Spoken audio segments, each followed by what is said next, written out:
A good case can be made that life is really all about what you would like to build, and that one of the crucial factors is what timeline you are building for.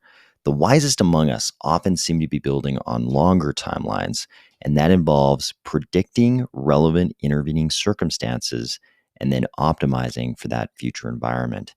Today's news out of the EU on crypto energy use policy is once again making it look like Cardano may have done this better than any other blockchain. Ready? Let's go.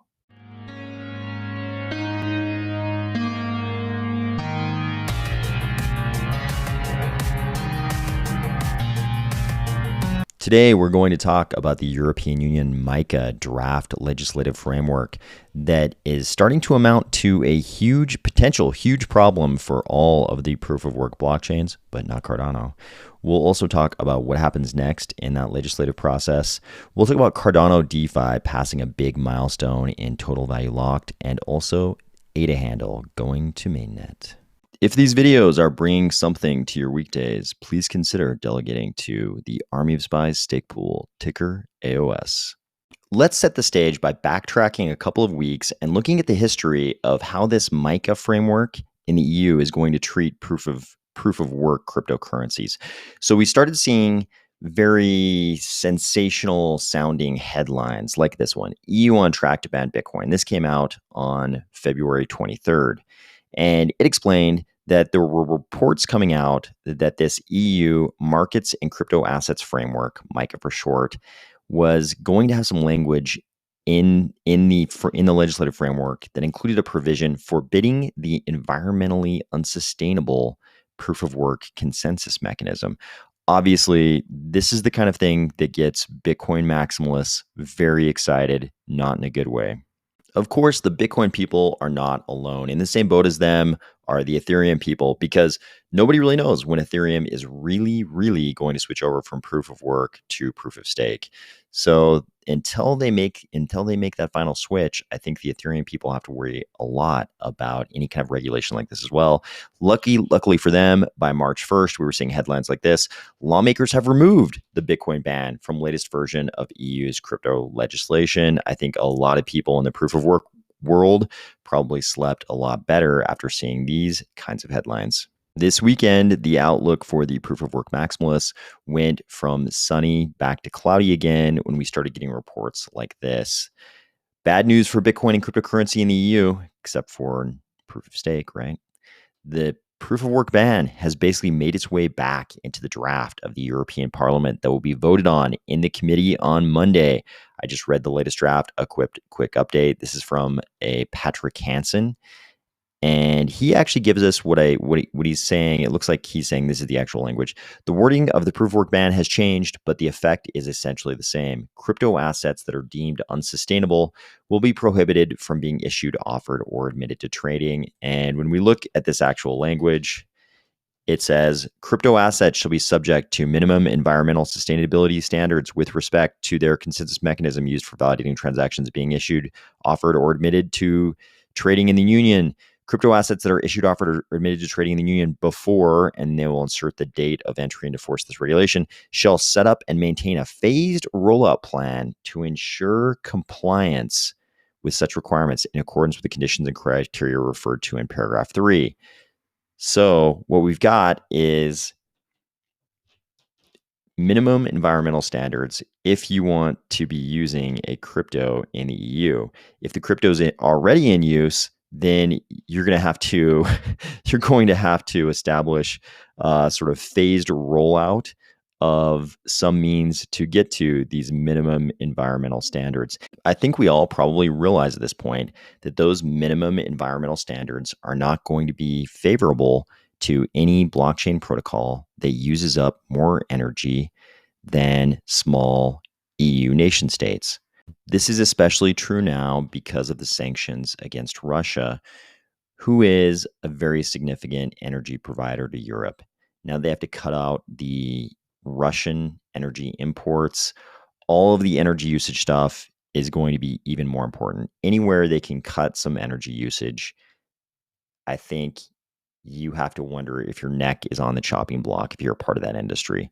But I think even without the Russian sanctions, even prior to the Russian sanctions, this was all pretty predictable. I think the world, I think no matter where you are on the spectrum of belief or disbelief in deleterious effects on the global environment due to fossil fuel usage, I think everybody would agree that the world is becoming much more conscious about energy use. And certainly Europe is sort of regarded as being on the forefront of this. I think Europe definitely cares about energy usage this week, probably even more so than times in the past because of the Russian sanctions. But no matter what, I think it was always predictable that the world was going to care that you had these large proof of work blockchains that were using up more energy than small nation states to do the same thing that a proof of stake blockchain can do on the energy, exponentially smaller levels of energy. I don't even know what the energy usage currently of the Cardano blockchain is, but in the past, it's been comparable to, as opposed to an entire nation state, like something like a single house. I'm sure I'm misquoting the energy usage these days, but it was that big a divide in the past, and we really are doing the same thing. People think that proof of work and proof of stake are very different, and they are very different just in terms of who gets to validate the block. All that proof of work that's being done is just a race to decide who gets to validate the block. In proof of stake, we've decided to choose who gets to validate the block in a much more energy efficient manner. But the rest of it is similar. The way we're doing the rest of this stuff is similar. We've just chosen a much more energy efficient way to decide how to choose the validator of the next block in each case. And there are a lot of other differences. I mean, I'm not pretending like everything's identical, but the really big difference is just deciding who gets to validate the block. This is one of those places where Cardano was building for the long term. We've heard it a million times from Charles and others in the Cardano community. They were building a blockchain that would last decades, not just years. And of course, they made a very reasonable and I think wise prediction that energy usage was going to become even more important in the future. And I mean, isn't this an easy prediction to make? Shouldn't it have been easy? Shouldn't everyone on the Bitcoin side have said to themselves, hey, eventually we're going to run into some problems with the Bitcoin usage thing? And they've done a great job. A lot of the Bitcoin maximalists, pundits, analysts, whatever you want to call them, they've created some great spin on the Bitcoin energy usage. They've painted the best picture of Bitcoin's energy usage you possibly can. But no matter how you spin it, the Bitcoin network uses a lot of energy. And you can talk about how it actually promotes sustainable energy because the miners have an incentive to find the cheapest possible energy. However you can spin that, I think they've done a great job of making it look the best it can possibly look. But no matter how you spin it, the network is still using a ton of energy when it doesn't have to. We figured out a better way with proof of stake. Cardano planned for that. They knew that an intervening circumstance in between the design of Cardano and that point in the future where they wanted that they were building for, an intervening circumstance was going to be regulations that revolved around crypto energy usage, and they designed for it. Cardano being proof of stake wasn't it wasn't an accident. They designed around this predicted intervening circumstance of crypto energy usage regulation. And it looks like they guessed correctly. And we're not the only proof of stake blockchain out there. Certainly, there are a bunch of Gen 3 competitors. Ethereum isn't there yet, but there are a bunch of other competitors who are also proof of stake. Has anyone done it as well as Cardano? I don't think so. What we've seen with some of our proof of stake Gen 3 competitors, smart contract blockchains that are also proof of stake, is that a lot of them rushed to market. And they did beat us to market. But now we're seeing outages, centralization, arguably not true solutions to the blockchain trilemma. They were first to market, yes, but did they achieve a very stable, robust network that's also decentralized, that can also scale to very large levels of usage. I don't know if anyone's done that as well as Cardano. As we know from North American crypto regulation through legislative processes, the headlines never really give you a complete picture of what's really happening. So if we look at the minute details here, we've got two different proposals. We've got the ban proposal that we just looked at. And according to this report, it's supported by the Greens, the Socialists and Democrats, and the left in the European Parliament. Then we've got another proposal that, of course, is supported by some other factions. And it's unclear. Apparently, there's a very small margin going one way or the other, and it's unclear how the vote is going to go tomorrow. This is a vote that's going to take place in the Econ Committee of the European Parliament. A majority would be 31 votes. And when I say tomorrow, I'm recording this on the 13th. And when you're watching this video, if you watch it on the day it's published, it'll probably be March 14th when this vote is actually taking place. This is not the final act in the play, though. So even if the provision, if the language that people are calling the proof of work ban, even if that's the one that gets through that econ committee tomorrow by the 31 vote majority, it's still got to go through what are called trilogues. And of course, the proof of work supporters, they're hoping that even if the ban is passed by the econ committee tomorrow, that it'll be removed during trilogues. So of course, we need to know, what are trilogues? If we go to the European Parliament website, they actually have a little section that tells us exactly what trilogues are. They say trilogues are informal tripartite meetings, no surprise, three parties, on legislative proposals between the representatives of the European Parliament, the Council of the EU, and the European Commission. Their purpose is to reach a provisional agreement on a text acceptable to both the Council and the Parliament. They may be organized at any stage of the legislative procedure and can lead to what are known as first reading, early second reading, or second reading agreements, or to a joint text during conciliation. So there's another opportunity during trilogues for this language to be removed. So this is going to be another one of those long, drawn-out processes, which is super frustrating for us in crypto not to have the clarity we've always desired. But then again, when you're making really big decisions like this, you kind of want them to be done with some level of deliberation. You kind of want all voices to be heard, and that certainly does take time.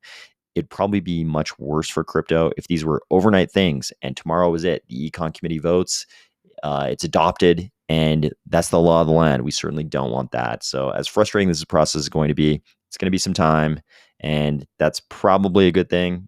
But of course, all the Bitcoin and Ethereum people are going to be crossing their fingers very hard, hoping that proof of work does not get banned. But I think no matter what happens in this round of, crypto regulation in the EU, this is always going to be a vulnerable point for Bitcoin and for the current manifestation of Ethereum. We already know that large governments would like to clear the way for their own central bank digital currencies. That's very apparent. And they're very afraid of stable coins. I think they would love to get rid of the stable coins to clear the way for their central bank digital currencies. We'll see a lot of lip service toward, no, of course, CBDCs can compete right alongside stable coins, stable coins are okay. We'll see a lot of lip service in that direction. But when we look at the actual actions of regulators in the developed nation states of the West, I think what we're going to see is a tendency towards things that make it hard for stable coins. And certainly we have a lot of stable coins running on the current Ethereum 1.0.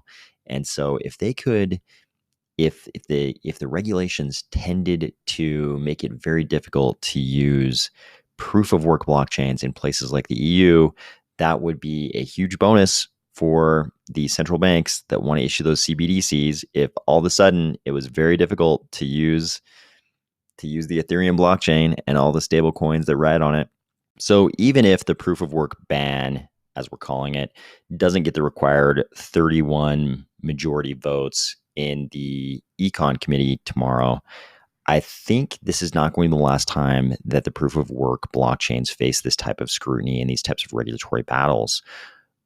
On the other hand, the proof of stake blockchains like Cardano are always going to be safer from this. I'm sure there'll be other regulatory challenges that will make it difficult for proof of stake blockchains. But for now, the really easy, low hanging fruit for regulators who would like to stymie the growth of some of these blockchains is this environmental issue, this energy usage thing. And proof of stake blockchains like Cardano have already designed around this because they were building for the long term. Moving from bad news for Bitcoin and Ethereum to great news for Cardano, look at this total value locked number. We're on DeFi Llama here. So you can see we're already over $250 million in total value locked on the Cardano blockchain. We've only had DeFi protocols capable of locking value for a couple months. I mean, we had MuesliSwap launch in November. Then we had Sunday Swap, MinSwap. Now even Meld has 65 million locked. It looks like MinSwap has almost 67 million locked. And our first protocol wasn't even an AMM. It was an order book. So of course you're going to have the way EUTXO order books work. You're going to have a much smaller amount of money locked, no matter how much people are actually using the protocol. So with MuesliSwap, which was the first to launch, we're naturally going to have a much smaller volume of money locked, of assets locked, because it's not an AMM, it's an EUTXO order book.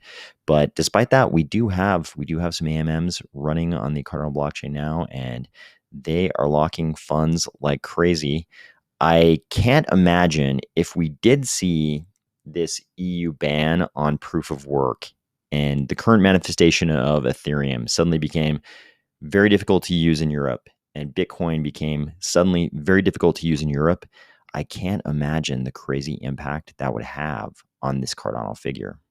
Finally, this week was the launch of the public mainnet for ADA handle. I've always said that the existence of ADA handle is kind of a sign to me of the growing maturity of our ecosystem. I think there are certain little utilities that exist on other smart contract blockchains that were always going to exist in Cardano, but the fact that they're actually starting to manifest themselves is a good sign of our maturity as an ecosystem. So today will be the day we will see headlines about the vote in the EU. So keep a lookout for those. At this point, based on the reports, who knows which way that's going to go? It could be that they remove that language and that's the last we hear of it until the next time they try to insert language like that, or it could be goes forward and then we're going to be in for the long haul, watching what happens during these trilogues. But in any case, I hope you're starting at a great week, and I will talk to you tomorrow.